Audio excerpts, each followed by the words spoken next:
Welcome to the OTH MMA Podcast. We're here to talk about the incredible UFC 273 card. We're going to go through, which three fights we're going to go through, but there's also a couple other things we want to hit on. I'm here with Brent Dolan. Brent, how are you doing today? And what was your initial reactions from the fight last night?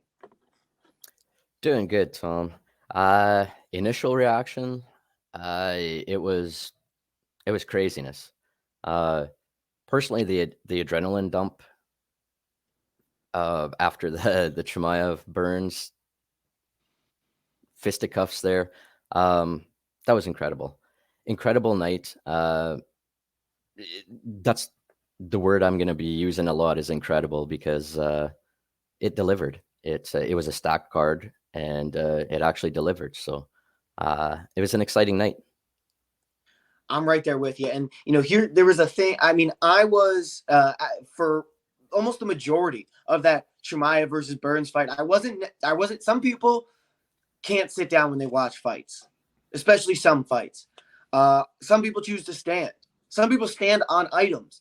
I wasn't just standing on my couch, but I was actually standing on the headrest of my couch, holding on to the ceiling for balance, because I literally couldn't get any higher because I was so invested, so intrigued in that fight. I mean, that probably was one of the best 3-round fights we've seen. Give me a time frame. One, definitely this year, hands down.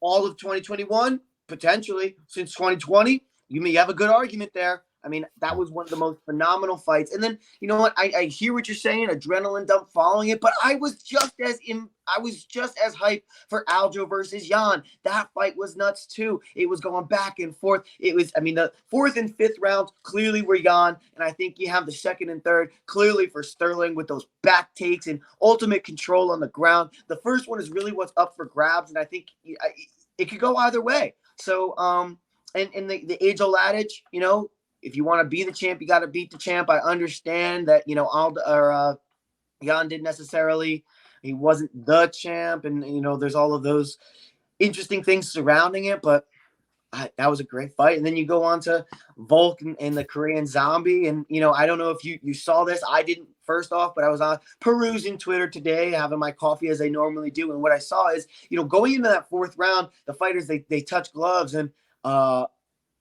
Volk really looks at Zombie and goes like, dude, are you sure? Like, I don't want to punch you anymore. And it wasn't too long after that Herb Dean stepped in there with a good stoppage. What are your thoughts? Let's go from the top. We'll go Volk and the Korean Zombie. Volk and the Korean Zombie. Wait, what can you say about Volk? Demands. I was thinking about it last night when I was watching him, and he's literally a fucking tank.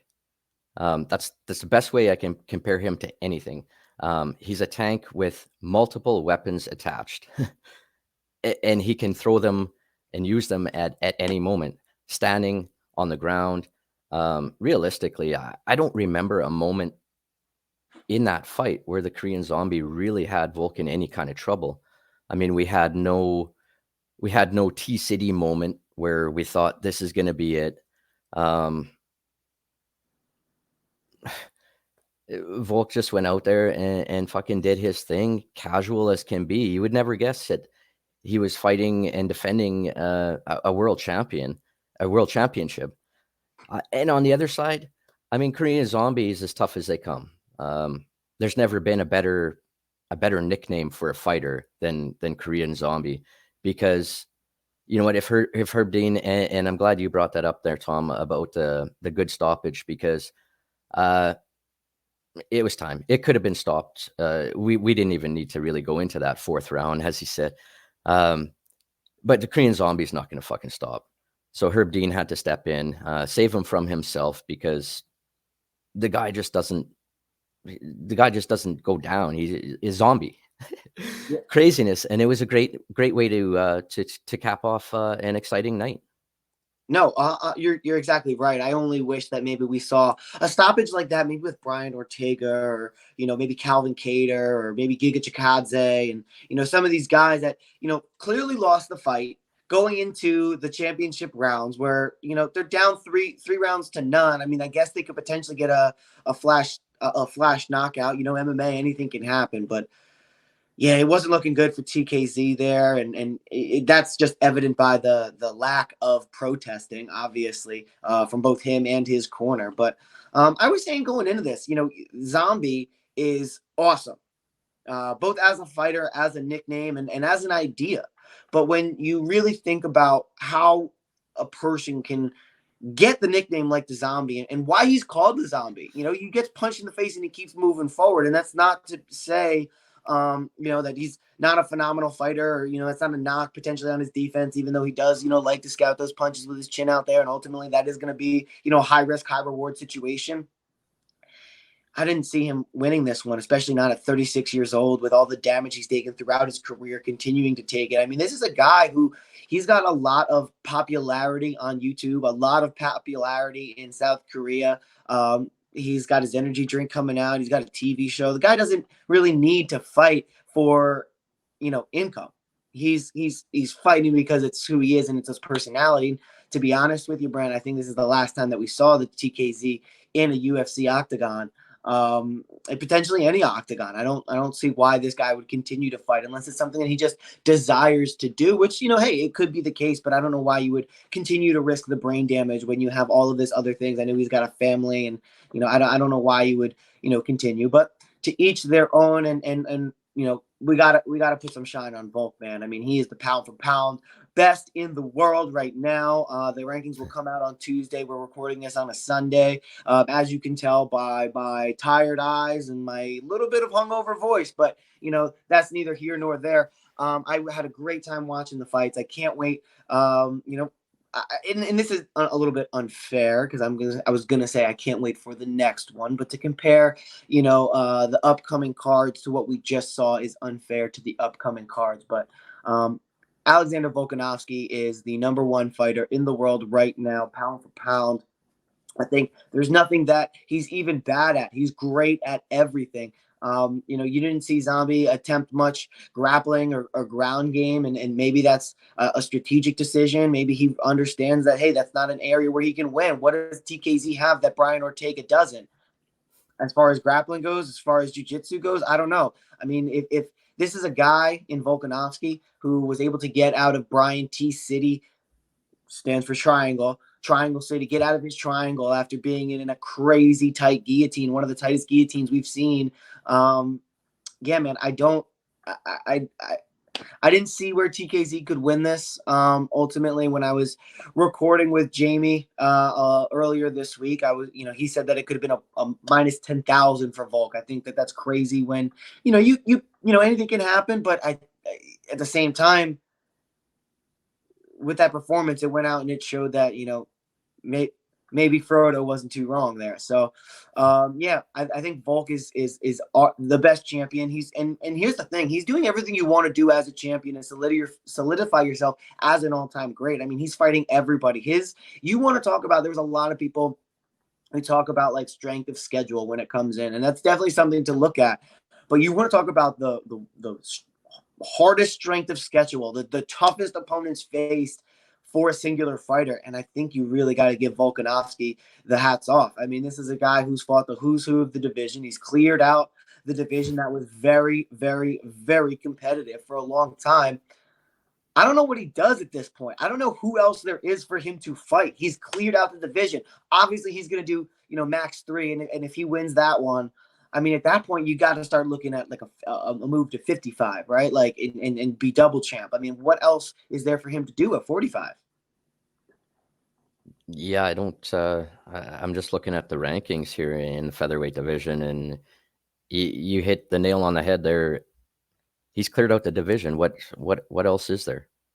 I mean, there's like I think I was looking at it, and like there's like Calvin Kattar, who's coming off of a good win, but I don't know. Does he have a? He doesn't. I don't even know if he has a puncher's chance in that one. So yeah, like he's an excellent fighter, and I love watching him do his thing. But against Volkanovski. It's just hard at this point to imagine anybody in that featherweight division beating him and taking that belt away from him. I would love to see him at 155. See what happens. I mean, worst case scenario, moving up a weight class and you take a loss, you don't lose anything. Nobody loses respect for you. It's a different scenario if maybe you're going down and trying to fight smaller guys, but if you're going up in weight class and worst case scenario, you take a loss and come back down to featherweights and defend your belt against anybody else that they can virtually throw at you. Yeah, I mean, I'm looking at him here, and I mean, I guess you could try Yair Rodriguez, but Yair got the crap beaten out of him. Excuse my French, by Max Holloway. You know, you got Chan Sung Jung, who obviously we just saw what happened. Calvin Kattar, who had a great fight, but got the crap beat out of him by Max Holloway. And then you have Arnold Allen, who, I mean, I guess Arnold Allen and Josh Emmett, like maybe, but now you're like, when you have to go all the way to number 6 or 7 to find a fight that potentially might be competitive, and even then is like, I don't know.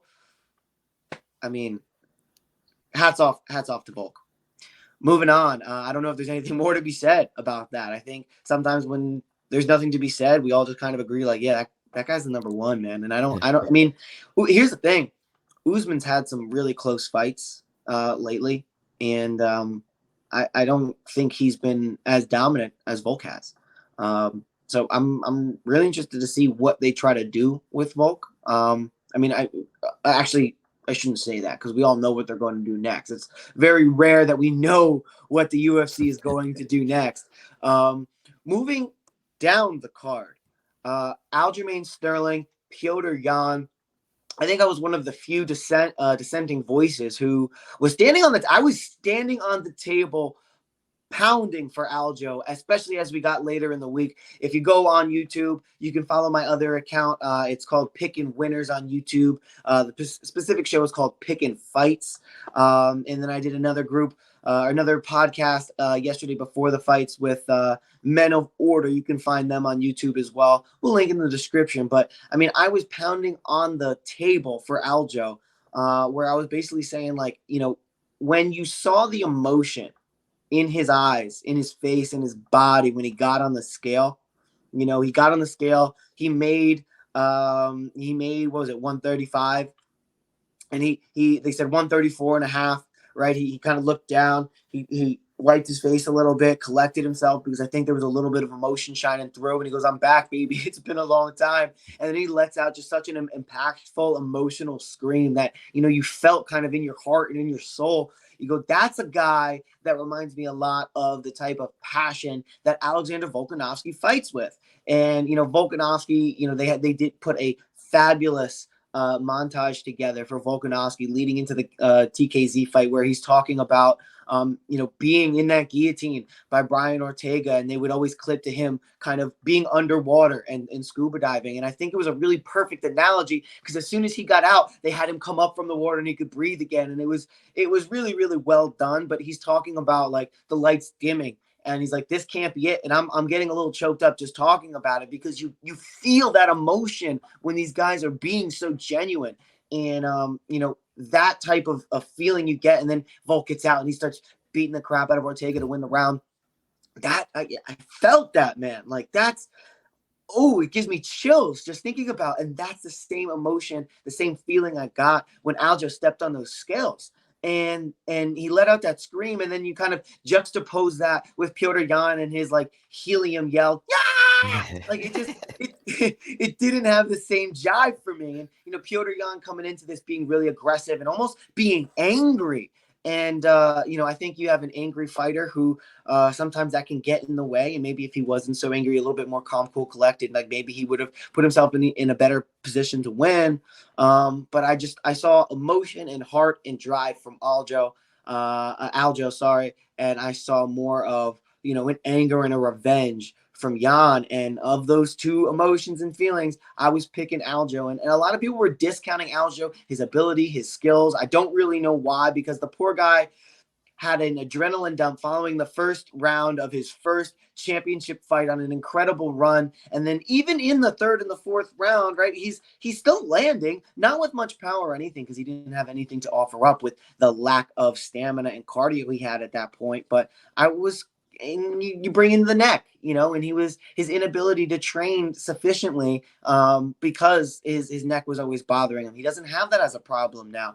He's going to come in with a little bit more, experience as far as championship fights go, and experience as far as his opponent goes. I really, really, really liked Aljo in that fight, and I'm glad to say that I was right. Perfect. Yeah, that was very well said. Aljamain, when you talk about emotion and yeah, when he made weight, it was. I mean, he cuts a tremendous amount of weight. I can't remember what exactly he was claiming he walks around with. I think 170, somewhere in that range. It's got to be a good feeling to make weight anytime when you cut that much.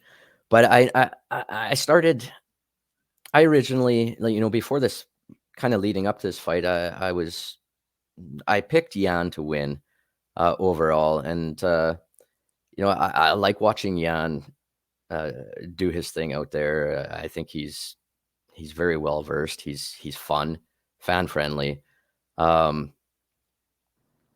But as the fight started and as the fight went on, I definitely found myself cheering for Sterling, and I don't know. He had so much to fucking prove here. He had to prove all of those haters wrong, all those people that said he didn't deserve the belt. It wasn't even his fault that the belt was handed to him after that victory. In my opinion, I mean, I'll go off on a bit of a tangent, but that should have just been a no contest. Threw the belt on the ground. Like when Dana handed, he even threw the belt on the ground that he didn't want it. Sorry to cut you off. No, yeah, it's a great point. And nobody, I don't give a fuck who you are. If you have an ounce of competitiveness in you, you don't want to win a championship that way, by forfeit, by disqualification, by whatever, however you want to look at it in whatever sport you're talking about. And that's part of the reason why I found myself cheering for Sterling more and more as the fight went on, because I'm like, yeah, let's go. Let's prove all these haters wrong. I mean, the amount of clown emojis that I saw on social media attached to Aljamain's name or accounts, and I mean, it was just relentless. I mean, I get it. He didn't earn the belt, but he was there fighting for the belt, and the belt was given to him. Anyway, I'm going off on a tangent here. This one was beautiful. The best way I can describe how Sterling ended up winning this was the word backpack. He backpacked Jan. Super competitive. The second round I thought was completely beautiful from Aljamain Sterling. That second round really stood out for me in a foggy at times night. It was a beautiful fight, and Jan, like you said, he was fighting with all the wrong emotions, and even after the fight, I mean, he was so mad that he lost that. Dude, you lost a close competitive fight for the best bantamweight on the planet. And hopefully he'll realize that after emotions settle down a bit, but there's nothing wrong with losing at the top of the food chain, especially when it's competitive, close, and I'm sure they're going to have another match. In the meantime, personally, I would love to see TJ Dillashaw and Aljamain Sterling fight it out for the belt before Jan gets another shot. But that's just my personal opinion. Yeah, I'm right there with you. And I had mentioned to Lewis Simpson at Lewis Simpson MMA, mentioned to him on Twitter that he's like, hey, what do we want to see next? And I was like, yeah, I don't think we need to do a number three. And also, to your earlier point about the anger and the aggression that Petr Yan displayed when talking to Joe Rogan, he said that he won the first, which definitely debatable. He won the fourth and the fifth. I think that's pretty unanimous. But he was like, yeah, I won the second. Like, dude, you didn't win the second. You had your back taken for 2-3 minutes of the round. Like, you didn't win the second. I don't know where that's coming from. I mean, and I got to give him a little bit of credit. At the end of the day, was in a fight, right? Like, he's got punched in the face 100 times. Like, the guy's not going to have all of the mentals there that maybe he would. That I do, even though slightly hungover the next morning.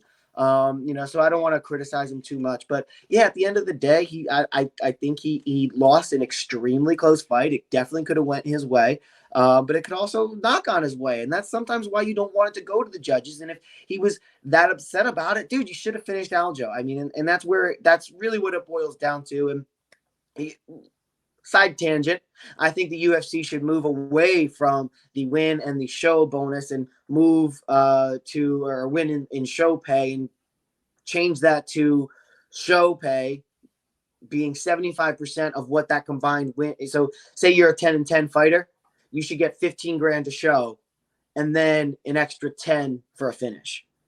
Give them a finish incentive instead of a incentive to win, because if you're a guy like, say, pick your fight, Vince Pichel, he's maybe making 15 grand, 20 grand for a fight, 30 grand, something like that, right? To lose half of your fight purse for an extremely close fight that maybe you could have won or maybe should have won, I think is ridiculous. These guys should be getting paid. Now, I'm not, got someone who's going to get up on my soapbox and sit here and say these guys are so underpaid. I think in a lot of regards they are, but there's definitely things that come along with being in the UFC that aren't monetary, but you can turn into, values such as, notoriety, getting your name out there, the eyeballs. You can branch that off into different sponsorships, YouTube channel, podcast, you name it. If you're creative and you have the work ethic and the drive, certainly you can use the platform that the UFC is providing as an aid to you and supplement the income that they're already paying you.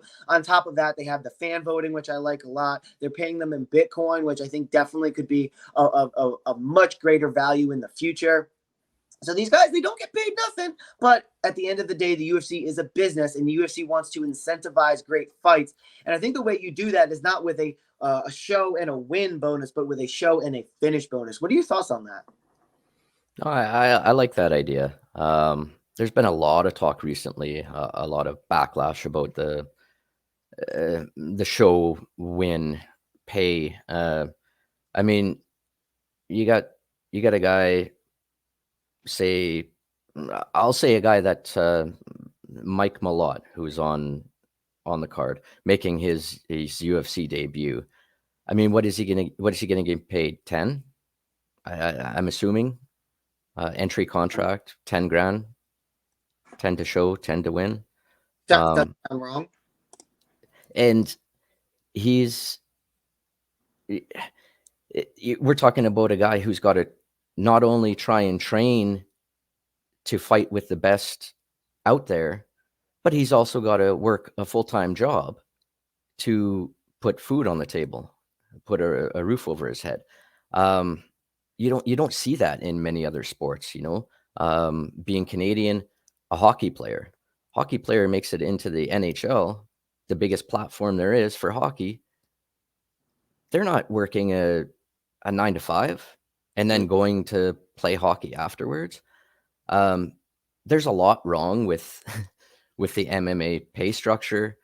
And you know what? There are some organizations out there that are trying different things, trying to claim that they're paying more than the biggest promotion. But you hit it on the head again, Tom, where you said the UFC and the word platform in the same sentence, because that's the biggest thing the UFC offers you, is the highest platform for you to get yourself out there. It's not a lot of people blame the UFC. Well, you're not promoting your fighters. Well, you have to. It's an industry where you have to promote yourself sometimes. And if you're not doing that, it's so competitive. You're back at, what's the roster? 500 and some fighters. Out of 500 and some fighters, somehow you have to make yourself stand out, whether it be on the mic, whether it be doing podcasts, doing different media. I don't know. It's a tough industry, but I don't know of anybody that gets into the MMA industry, really, very few, with money on their mind, right? I mean, it's an incredible sport where it's so many people put their bodies through hell, because they absolutely love the art. I mean, honestly, I could go on forever here, Tom, but about fighter pay and what's wrong and what could be done, what should be done. Everybody's got their opinion, but the bottom line is the fighters sign the contract, and like I said, the big thing is once you're on that UFC platform, you and your management have to find some way to shine a little bit of light when you're on that stage. And if you can't do that through your making a statement through fighting, then you have to do it in other media ways, because you have to get yourself known. Yeah, no, and I think very well said. There's a degree of personal responsibility that comes along with, being in the UFC and trying to promote yourself and being a big name. And at the end of the day, just because you get signed to the UFC, it's not like you can wash your hands and be like, all right, I'm done. I made it. You still have to go out there and you have to perform. We see people like, sorry to say, but Kay Hansen, Aspen Ladd go out there and have had lackluster performances, and unfortunate to say, I don't know if we're going to see them for their next fight in the UFC. Certainly they can go to the regional scene, potentially pick up a couple wins, learn a couple things. I hope they make their way back, but at the end of the day, their performance in the UFC, and I think they would probably even agree, wasn't to the caliber of what they were expecting or hoped for. I think you can say the same thing about some of the people and their experience outside the cage. I think it all matters. Your personality is as much a part of who you are as a fighter to fans as actually who you are as a fighter. And that's shown by a lot of guys who are popular and get fights just based off of their name. I mean, Chael Sonnen comes to mind. Chael Sonnen was not the most skilled fighter of all time. However, using the mic, he was able to put himself in positions to fight for the belt when maybe he didn't deserve it. Guys like the Korean Zombie come to mind, as of note. This guy is huge in South Korea. He is a major name. He's huge here, to be honest. He's got, there's a reason. There's very, very, very, very few fighters. I can't even think of another one that they won't call you by your name. They'll just call you by your nickname. I mean, we heard TKZ, the Korean Zombie. How often did we hear Chan Sung Jung? We didn't hear it that much. And there's a lot of casual fans who, oh yeah, I know the Korean Zombie, but they don't know who Chan Sung Jung is, right? And that's a product of marketing. And because he's so popular, he was able to put himself in this position to fight for the title where, maybe he didn't deserve it. He got annihilated by Brian Ortega, came back against Dan Ige, had a great fight against Dan Ige, and that rocketed him all the way to the title shot. Like, Dan Ige is not necessarily somebody that wasn't a number one contender fight. So, there's this aspect I think a lot of people don't take into account that, hey, it's also on you. It's on you to train, show up in shape,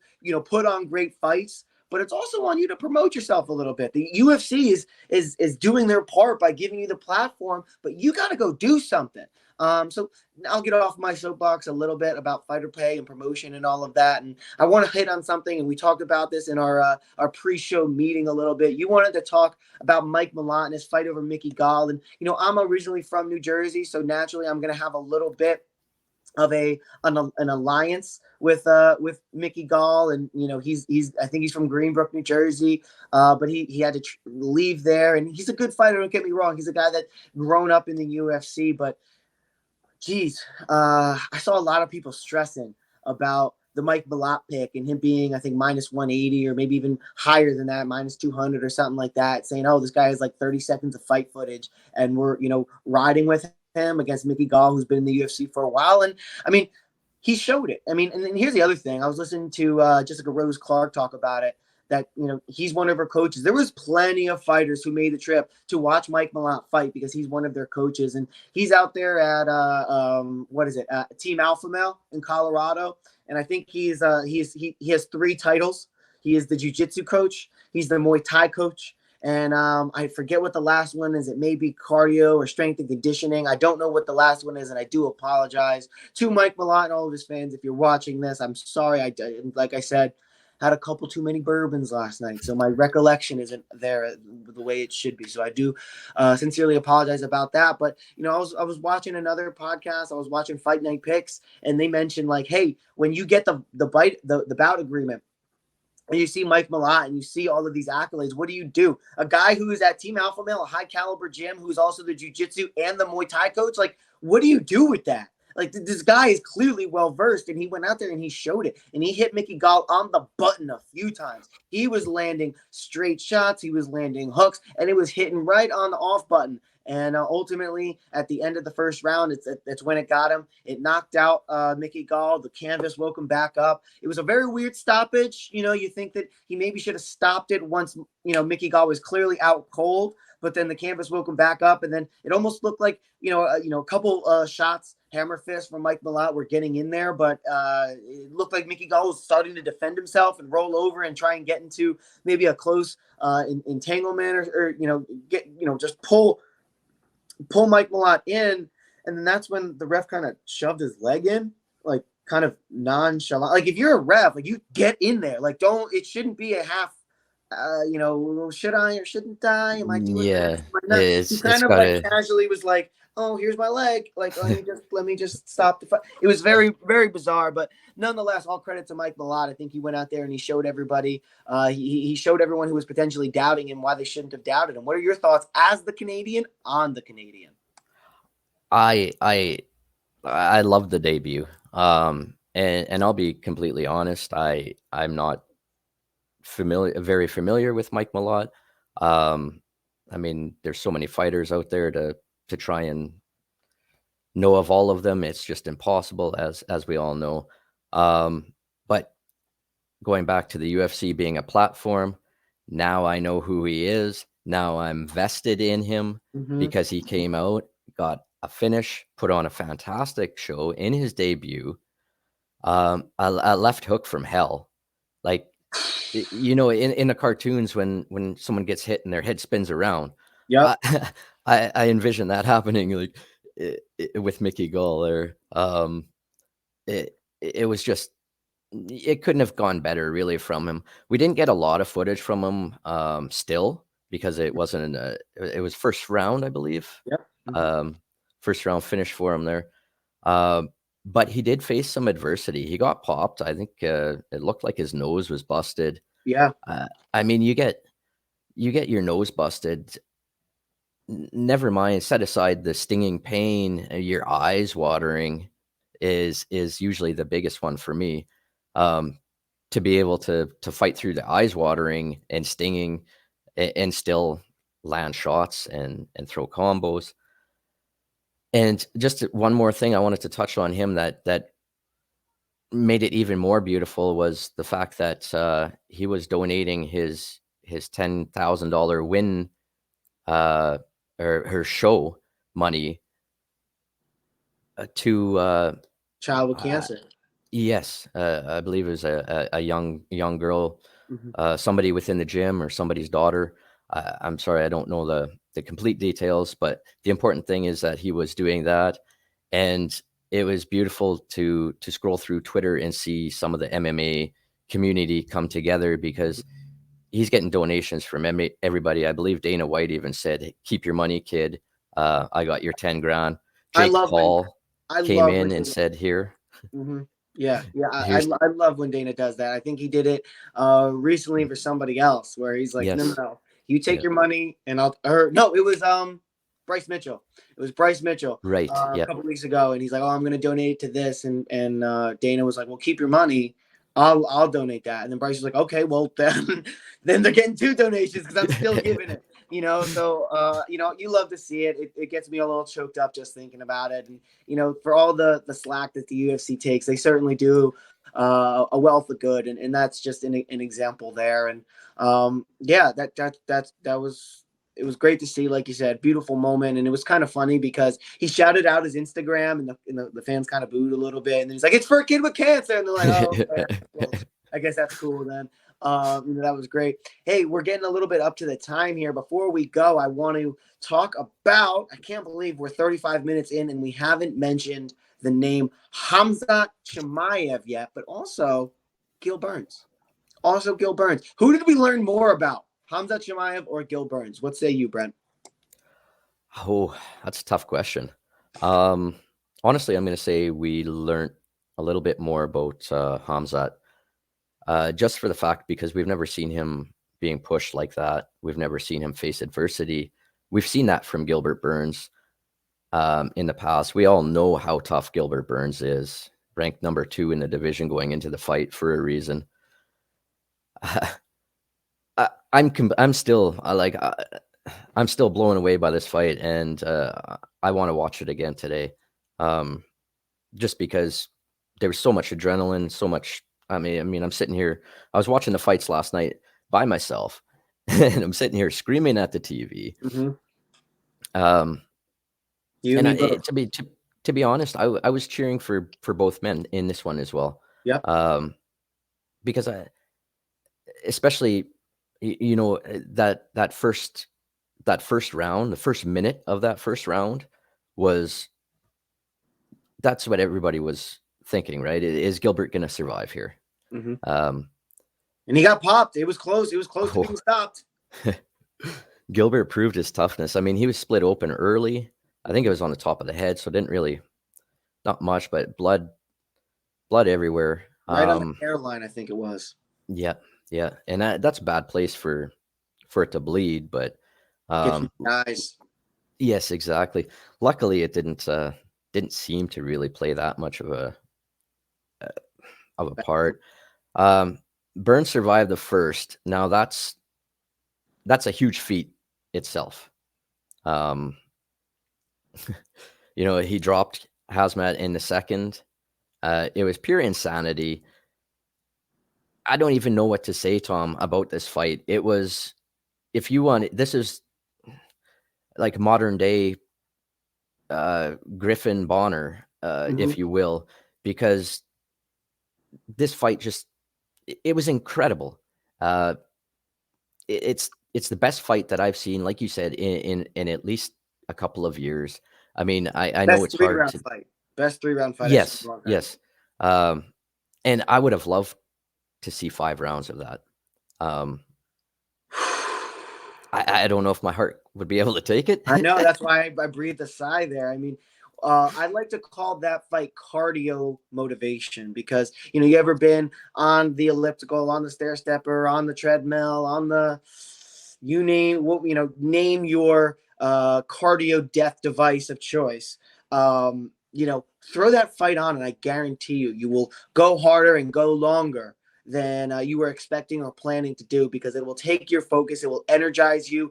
That fight is something that, if I was a coach of like a football team or something, I'm saying we watch this fight, we watch these guys go at it, and then we go out there and we kick the crap out of 100 and South or whoever we're playing. Like, I think that fight was fantastic from an emotional standpoint. I think, my Apple Watch buzzed a couple times saying like, hey, like, you're not moving, but your heart rate is way too high for somebody, not doing a ton of moving around. So I had to tell it to like not call 911 for me. So it was a great fight. Like I said, the adrenaline was there, the implications were there. Gil Burns is, I love Gil Burns. I posted on my Twitter, which you can find right here.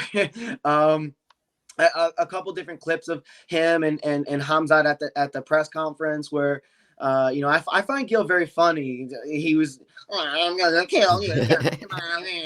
See you tomorrow, buddy. Like, he's just a good guy. He likes to smile, and I love his thought. He's number 2 fighting, I believe it was number 11.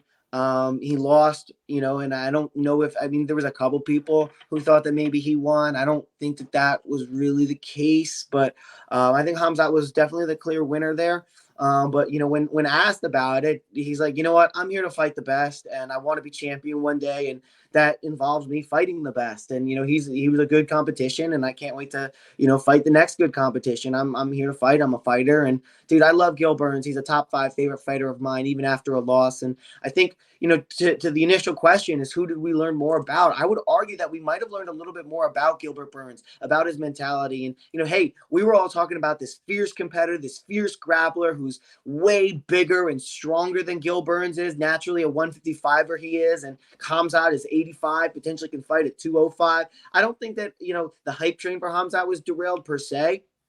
But I think we learned more about Gilbert Burns and the fact that, hey, he was able to keep this fight standing for the majority of the fight. He was, anytime they had a clinch exchange, he was definitely able to hold his own. He's the first person to not only hit, but drop Khamzat for, not even once, but like a few times. Khamzat was bleeding. And then at the end, you see Khamzat's his interview, and he was saying, I'm bloody, I'm tired, I'm sweating, I got hit. I love this. It's like, oh, okay, yeah, you're the same savage that we thought you were. And, the last thing I'll say about this fight is there was a lot of people who were buying into the notion that, oh, this guy hadn't been hit that much or much at all in the UFC. So when he gets hit, he's going to be a little stunned. I push back on that heavily because in order to be a savage, you have to train like a savage. You have to train with savages. So there's no way that this guy didn't get hit. And, when people are like, oh, Khabib never bled or bruised. I'm like, okay, well, who the fuck did Khabib, excuse my French, who did Khabib fight, on his 5th UFC fight, in his 11th MMA fight? Like,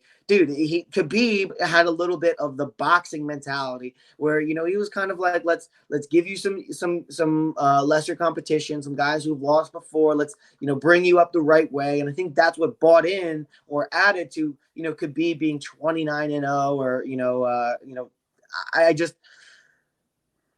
I think it's different.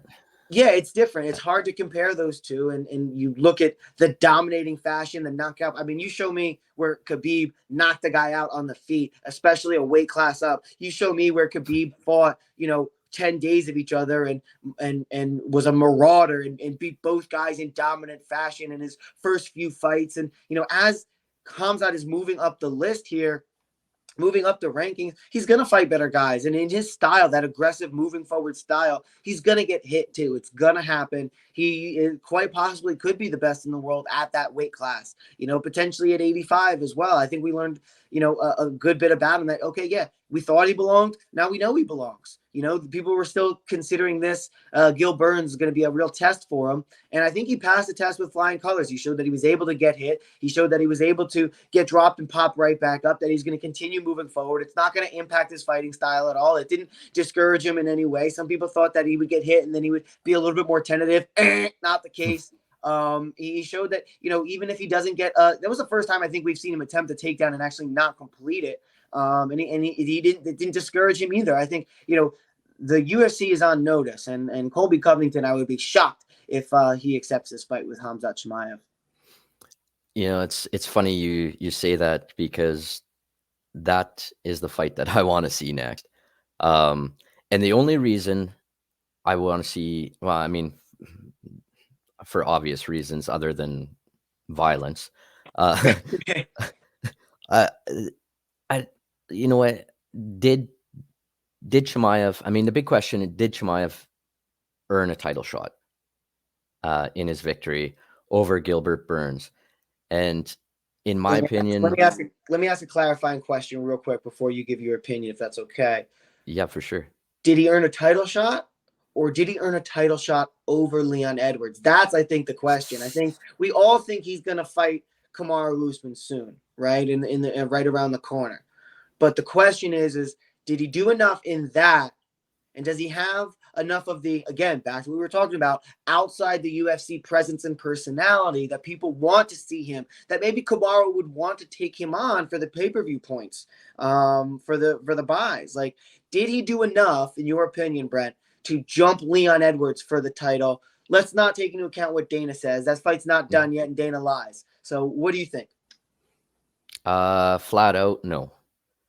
I think personally, I think Leon Edwards has done much, much more than Chimaev has to earn a title shot. I want to see Leon get his shot, whether he wins or not. I don't even care. I just want him to get his shot, his rightful shot. Um, it would be, you know what, it's not that obviously I would watch it if Chimaev were to jump Edwards and go straight for the for pound, current pound king in Usman, but I don't want to see it. I really, really believe that Leon Edwards is underrated. I believe he doesn't get the respect that he deserves, and I think he's done more than enough. He's taken fights that he didn't need to take. He's fought people he didn't need to fight just to stay active. I mean, he didn't fight the Belil fight, whatever, ended in an eye poke. I understand that. The Diaz fight, that was just a fun fight. That was nothing. He wasn't going to move up in the rankings fighting an unranked fighter. A huge name, though, and a lot of eyes were on it. Fight. Pardon me? That was a publicity fight, notoriety. Yes. Yeah, no, absolutely. Absolutely. I mean, he's fought some big names and he's beat some big names, and he's, in my opinion, Leon Edwards has earned his title shot, and I don't want to see him be overlooked again. Chimaev has a lot of fucking time left in his career. He's young. He's an animal. Put him against Colby. Does Colby take that fight? Probably not. There's going to be a lot. They would have to put a lot on the table, make it really enticing for Colby to want to do that. We all know Colby isn't known for giving up and comers any kind of a chance or anything like that. I don't know. Other than Colby, I mean, I don't know. Bottom line is Tom, I don't want to see Leon Edwards lose his shot at the title once again. I think it's time to finally give it to him and then see what happens from there. Maybe Chimaev can face the loser of that fight. I don't know if he wants to wait that long. There's a lot that can happen because, as you say, nothing's even been booked yet. Well, I think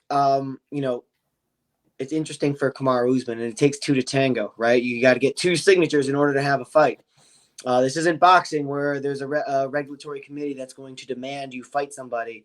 So at the end of the day, Kamaru is going to have to accept the fight. And if I was Kamaru, I'm accepting a fight with Leon Edwards instead of a fight with Khamzat Chimaev. And that's just because I want to keep that belt, right? And I want to have those pay-per-view points in perpetuity for as long as I can.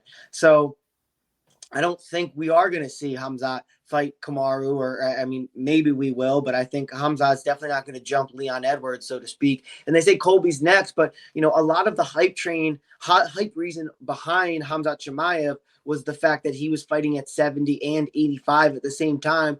I'd love to see him go up to 85 and maybe do some damage there. He's talking about he's a killer. I fight everybody. I kill them all. I want to see it. Give him someone at 85 if you can't get a fight at 70. Let this guy do double work and double duty. I think he's got the ability to do so. He looked like a friggin' big 70 pounder.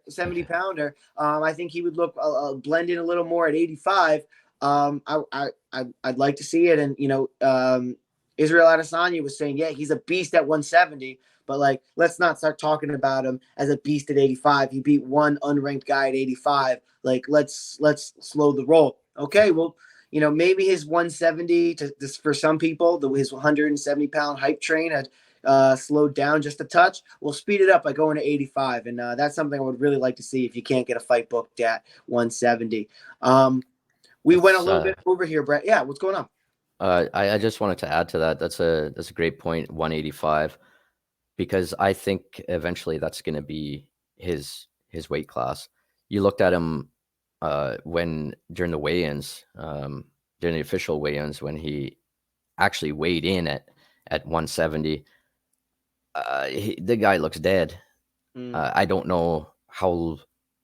As he gets older, I think he's going to eventually have to move up to 185. But if you can do it now, why not? Sure, stay active. Go up to 185. have another fight there, and then come back down to 170. Bounce around, do it all, stay active. I hear you. Well, listen, I am out of water. Well, that's embarrassing. I am out of water for the most part, so that means that we are going to call it here. Brett, thank you again. Brent, I don't want to mispronounce anyone's name. Brent, thank you again for joining me. Thank you to everyone watching at home for joining another episode of the OTH MMA podcast. This one we were breaking down UFC 273, some of the most important and interesting fights that happened on the main card. You can find more from me. I have a couple different channels now. My YouTube is right. If I can figure out where my camera is, my Twitter is right here at Pick and Fights Tom. Make sure you go to YouTube and you follow us, OTH MMA on YouTube. It's all over the screen. You have eyes, you can read. I also have another group that I work with, Men of Order, on YouTube. While you're subscribing to OTH, make sure you subscribe to Men of Order and subscribe to my own personal page. It's we call it Pickin' Winners, where we went through and we picked the whole main card and some undercard locks that we liked. Last night, I believe I went 9-2, maybe 8-2. We've been pretty hot over there, so come and join us. Brent, I know you have another channel, Brawls, Beers, and Bowls, right? Bulls, beers, and brawls. Yeah. Damn it. So it's right words. Bulls, beers, and brawls. Yeah, just search YouTube out there. I do quick rips on there with Big B, and cover everything from regional MMA to the big shows to bare knuckle boxing. Just go on there and talk about the things that I love about fighting. So come join me on there. Thank you, guys. Make sure to like, comment, subscribe. Let us know what you want to see and hear out of this podcast. Until next time, take it easy.